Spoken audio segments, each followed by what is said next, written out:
दूर सुदूर अंतरिक्ष में आखिर क्या है और कौन वहाँ रहता है, ये जानने की उत्सुकता हमेशा से इंसानों में रही है। विज्ञान के इतने तरक्की करने के बाद ब्रह्मांड के बारे में इंसान की कई धारणाएं बदली है, तो काफ़ी कुछ इंसान अंतरिक्ष में देख पाया है। पुराने ज़माने में पश्चिमी देशों में यह भी मान्यता रही थी कि पृथ्वी फ्लैट होने के साथ ब्रह्मांड का सेंटर है और सूरज पृथ्वी की परिक्रमा करता है। इंसान शुरू से ही अपने आप को इतना श्रेष्ठ समझते आया है कि उसे लगता था कि सृष्टि में बस हम ही है और हमारे गिर्द ही सृष्टि और सूरज तक परिक्रमा करता है। लेकिन कई महान वैज्ञानिकों के खोज करने के बाद पता चल पाया है कि पृथ्वी सूरज की परिक्रमा करती है। कई महान वैज्ञानिकों ने इस पर शोध करने में अपना योगदान दिया था, जिसमें से गैलीलियो गैलीली और निकोलस कॉपरनिकस जैसे वैज्ञानिक रहे थे। और उससे भी कई सौ साल पहले भारत में आर्यभट्ट जैसे महान वैज्ञानिकों ने अपने गणितीय कैलकुलेशंस के आधार पर ही ये बात साबित कर दी थी कि पृथ्वी सूर्य के गिर्द परिक्रमा करती है। लेकिन अब तो साइंस ने इतनी तरक्की कर ली है कि हबल टेलीस्कोप जैसे बड़े बड़े टेलीस्कोप की मदद से आज हम सुदूर अंतरिक्ष में कई हजार लाइट ईयर दूर देख पा रहे हैं। हबल टेलीस्कोप ने हमें ब्रह्मांड के कई गैलेक्सीज और तारों के पिक्चर्स स्पष्ट रूप से दिखाए हैं। जो टेलीस्कोप काफ़ी बड़ा है और पृथ्वी के ऑर्बिट में जिसे छोड़ा गया है। हबल टेलीस्कोप ये एक काफ़ी हाईटेक टेलीस्कोप है, लेकिन अब नासा के वैज्ञानिकों ने उससे भी बड़ा टेलीस्कोप बना लिया है, जिसका नाम रखा गया है वेब जेम्स स्पेस टेलीस्कोप, जो कि हबल स्पेस टेलीस्कोप से भी 100 गुना बड़ा और कार्यक्षमता रखने वाला टेलीस्कोप है।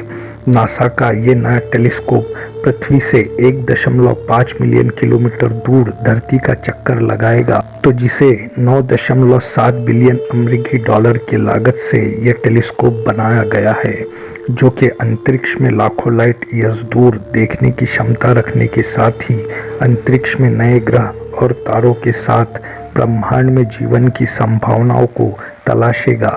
लेकिन इस बात से कुछ वैज्ञानिकों ने चिंता जताते हुए कहा है कि हमें अंतरिक्ष के जीवों से यानी कि एलियन से संपर्क नहीं करना चाहिए। अमेरिका के ही शीर्ष वैज्ञानिक ने चिंता जताते हुए कहा है कि एलियन से संपर्क करना यानी कि उनको पृथ्वी पर शासन करने के लिए निमंत्रित करने जैसा होगा।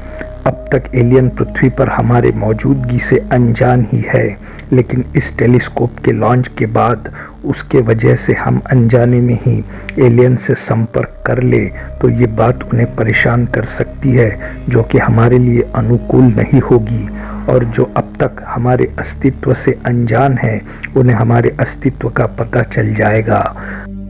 अमेरिका के वैज्ञानिक स्ट्रिंग थ्योरिस्ट मिचियो काकू ने ऑब्जर्वर के साथ बातचीत में यह भी कहा है कि ये नया टेलीस्कोप हमें हजारों ग्रहों को देखने की ताकत तो देगा, लेकिन हमें एलियंस के निवासों तक पहुंचने के बारे में सावधानी से विचार करना चाहिए, क्योंकि ये अंतरिक्ष के जीवों को परेशान करेगा। काकू ने कहा है कि जल्द ही नया टेलीस्कोप पृथ्वी के ऑर्बिट में होगा और हमारे पास देखने के लिए हजारों नए ग्रह होंगे, तो इसकी संभावनाएं काफ़ी ज़्यादा है कि हम एलियन सभ्यताओं से संपर्क बना सकते हैं।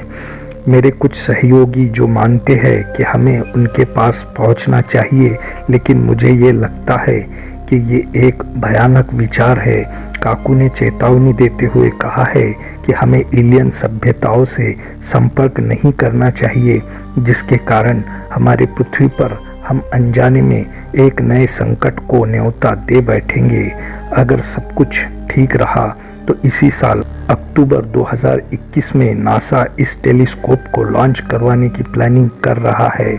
यूँ तो इस टेलीस्कोप के बारे में कई अलग अलग प्रतिक्रियाएं आ रही है।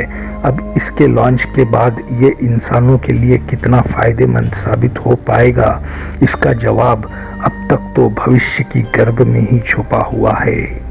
इस वीडियो को देखने के लिए धन्यवाद। उम्मीद है कि आपको इस वीडियो में से कुछ न कुछ इन्फॉर्मेशन ज़रूर मिली होगी। और अगर आप हमारे चैनल पर नए हो तो प्लीज़ हमारे चैनल को लाइक, शेयर और सब्सक्राइब करें। ऐसी ही नॉलेजेबल और इन्फॉर्मेटिव वीडियोस को लगातार देखने के लिए धन्यवाद। जय हिंद, वंदे मातरम।